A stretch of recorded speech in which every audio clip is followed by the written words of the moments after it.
తిరుమల శ్రీ వెంకటేశ్వర స్వామివారిని నటకిరీటి రాజేంద్ర ప్రసాద్ దర్శించుకుని మొక్కులు తీర్చుకున్నారు. ఆలయ అధికారులు దర్శన ఏర్పాట్లను చేసి ఆ శ్రీనివాసుని తీర్థ ప్రసాదాలతో పాటు శేషవస్త్రాన్ని బహుకరించారు. బుధవారం రాత్రి తిరుమలకు చేరుకుని గురువారం ఉదయం నైవేద్య విరామ సమయంలో స్వామివారి సేవలో పాల్గొని మొక్కులు చెల్లించుకున్నారు. దర్శనానంతరం రంగనాయకుల మండపంలో వేద పండితులు వేద ఆశీర్వచనం అందించగా ఆలయ అధికారులు శ్రీవారి తీర్థ ప్రసాదాలను అందజేసి పట్టు వస్త్రంతో సత్కరించారు. 40 ఏళ్ల సినీ ప్రస్థానంలో అనేక పాత్రలు పోషించానని తెలిపారు.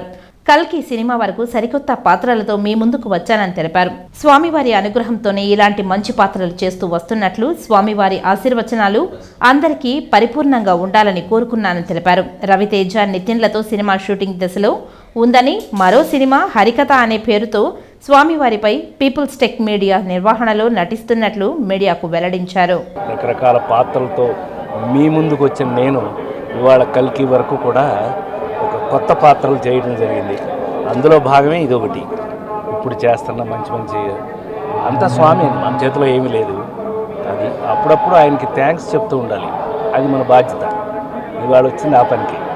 సో ఒక కొత్త రాజేంద్ర ప్రసాద్ని మళ్ళీ మీరు చూడడానికి ఆయన బ్లెస్సింగ్స్ కోరుతూ వచ్చాను.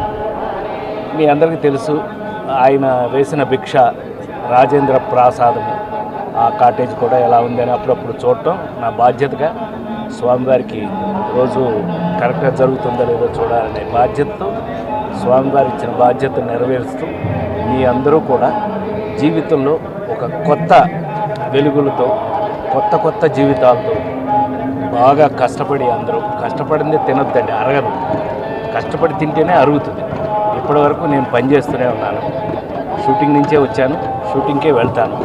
సో మరొకసారి ఆ స్వామివారి ఆశీర్వచనాలు మీ అందరికీ ప్రతి ఇంట్లోనూ పరిపూర్ణంగా ఉండాలని, ఈ నన్ను చూస్తున్న మీ అందరికీ కూడా ఆ స్వామి గొప్ప జీవితాన్ని, గొప్ప ఆనందాన్ని ఇవ్వాలని మనస్ఫూర్తిగా కోరుకుంటున్నాను.